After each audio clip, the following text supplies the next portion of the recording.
Hello बच्चों, let's read this question. The question says, explain the low boiling point and decreased water solubility of orthonitrophenol and orthohydroxybenzaldehyde as compared with their meta and para isomers. बच्चों इस question में हमसे कहा गया है कि जो हमारा ऑर्थोनाइट्रोफिनॉल होता है और ऑर्थोहाइड्रोक्सी बेंजल्डिहाइड होता है उनकी जो वाटर सॉल्युबिलिटी होती है और बॉइलिंग पॉइंट होता है वो कम क्यों होता है अगर हम कंपेयर करें उनको उनके मेटा और पैरा आइसोमर्स से। तो फर्स्ट ऑफ ऑल बच्चों इस क्वेश्चन में की कंसेप्ट क्या रहेगा हमारा intramolecular hydrogen bonding. Intramolecular hydrogen bonding के अंदर क्या होता है हमारा एक ही मॉलिक्यूल्स के दो फंक्शनल ग्रुप के बीच में हाइड्रोजन बॉन्डिंग प्रेजेंट होती है। मैं एग्जांपल ले लेता हूँ हमारा फर्स्ट ऑर्थोनाइट्रोफिनॉल। जो हमारा ऑर्थोनाइट्रोफिनॉल लिखता है वो क्या होता है कि हमारा ऑर्थो पोजीशन पर फिनॉल की नाइट्रो ग्रुप प्रेजेंट होगा जिसको मैं ऐसे दिखा रहा हूँ, ये OH है और ये हमारी बेंजीन रिंग है। और यहाँ हमारा NO2 होता है जिसको मैं ऐसे लिख सकता हूँ O पर नेगेटिव N पर पॉजिटिव और ये डबल बॉन्ड O। इसके अंदर क्या होता है बच्चों हमारा इंट्रामोलिकुलर हाइड्रोजन बॉन्डिंग प्रेजेंट होता है लाइक दिस। और इस इंट्रामोलिकुलर हाइड्रोजन बॉन्डिंग की वजह से क्या हो जाता है हमारे दो ऑर्थोनाइट्रोफिनॉल के मॉलिक्यूल्स के बीच में इंटरेक्शन कम हो जाती है क्योंकि हमारा जो OH है वो इसी के साथ ज्यादा इन्वॉल्व होता है। तो हम ऐसा लिख देते हैं इंट्रामोलिकुलर H बॉन्डिंग। तो इसका रिजल्ट क्या होगा दो मॉलिक्यूल्स के बीच में इंटरेक्शन कम हो जाएंगी। तो मैं ऐसे लिख सकता हूँ इसकी वजह से लेस इंटरेक्शन होंगी विद अदर मॉलिक्यूल। और लेस इंटरेक्शन है अगर अदर मॉलिक्यूल्स के साथ तो इसे एनर्जी कम देनी पड़ेगी जिससे ये एकदम बॉयल हो जाए। तो इनका बॉइलिंग पॉइंट भी क्या हो जाता है कम हो जाता है।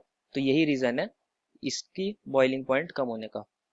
तो मैं लिख देता हूँ that's why low boiling point. और यही रीजन है इनकी वॉलेटिलिटी भी क्या होती है लो होती है, लो वॉलेटिलिटी। वहीं मैं बात करता हूँ मेटा और पैरा वाले केस में। उसमें क्या होगा हमारा OH और NO2 ग्रुप एक दूसरे की मेटा पोजीशन पर होंगे और पैरा वाले में हमारा जो OH है और NO2 ग्रुप है वो एक दूसरे की पैरा पोजीशन पर होंगे। यहाँ पे किसी टाइप की इंट्रामोलिकुलर हाइड्रोजन बॉन्डिंग प्रेजेंट नहीं हो सकती, यहाँ हो सकती है सिर्फ intermolecular hydrogen bonding H bonding. क्योंकि जो हमारा NO2 ग्रुप है और हमारा OH ग्रुप है वो एक दूसरे से बहुत दूर दूर है।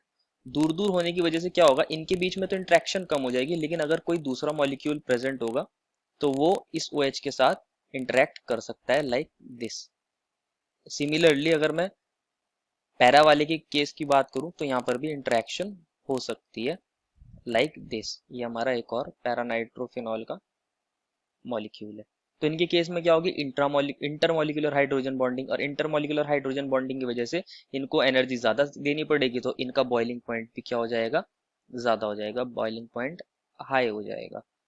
तो यही रीजन है कि हमारा इनका बॉइलिंग पॉइंट हाई क्यों होता है। अब बात करते हैं वाटर सॉल्युबिलिटी की। तो जो हमारा ऑर्थोनाइट्रोफिनॉल होता है क्योंकि इसके अंदर जो हमारा H है वो फ्रीली अवेलेबल नहीं है क्योंकि वो O नेगेटिव के साथ हाइड्रोजन बॉन्डिंग दिखा रहा है। तो यहाँ हमारे पास जो H है वो लेस अवेलेबल है। तो हम ऐसे लिख सकते हैं H is less available. Less available की वजह से क्या होगा इसकी वाटर के साथ इंटरेक्शंस कम होंगी, मतलब ये वाटर के साथ हाइड्रोजन बॉन्डिंग नहीं बनाएगा। So less interaction with water, less interaction with water. क्योंकि वाटर के साथ कम इंटरेक्शन शो कर रहा है तो उसमें सॉल्युबिलिटी इसकी क्या हो जाएगी कम हो जाएगी, देयरफॉर लेस सॉल्युबिलिटी, ऐसा हम बोल सकते हैं। वहीं मैं बात करूं मेटा और पैरा नाइट्रोफिनॉल के अंदर, अगर मैं इनको डिसॉल्व कर देता हूँ वाटर के अंदर तो एक एग्जांपल ऐसे लेते हैं कि हमारा ये मेटा नाइट्रोफिनॉल है।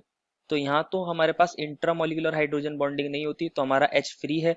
अगर मैं इसको वाटर के H2 के साथ इंटरेक्ट कराऊंगा तो ये इजीली इंटरेक्ट करेगा तो इसकी वाटर के साथ सॉल्युबिलिटी ज्यादा होगी। तो यहाँ लिख सकते हैं हम सॉल्युबिलिटी क्या हो जाएगी with water with H2 is high.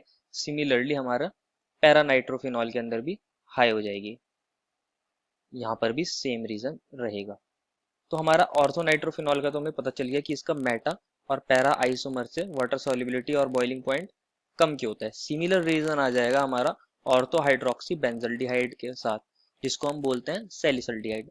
ये है हमारा ऑर्थोहाइड्रोक्सी बेंजल्डिहाइड जिसको मैं ऐसे लिख सकता हूँ ये C डबल बॉन्ड हो और ये H, ऑर्थोहाइड्रोक्सी बेंजल्डिहाइड।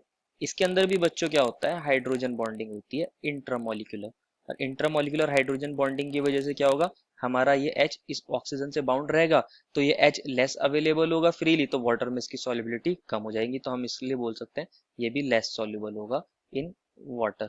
सेकंड केस क्या हो सकता है कि अगर बॉइलिंग पॉइंट करूं तो जो हमारा ये OH है, ऑर्थो हाइड्रोक्सी बेंजल्डिहाइड के डिफरेंट मॉलिक्यूल्स के बीच में इंटरेक्शंस कम होंगे, क्योंकि हमारा ये OH जो है ये फ्री नहीं है। इंटरेक्शंस कम होने की वजह से वहाँ एनर्जी कम देनी पड़ेगी और हमारी चीज इजीली बॉयल हो जाएगी, तो वहाँ लो बॉइलिंग पॉइंट हो जाएगा।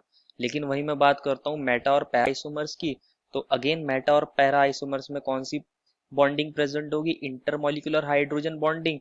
तो वहाँ पे हमें एनर्जी ज्यादा देनी पड़ेगी, तो उनका बॉइलिंग पॉइंट भी ज्यादा होगा और solubility भी ज़्यादा होगी। तो this is the reason. This is the final answer. I hope you understood it well and best of luck.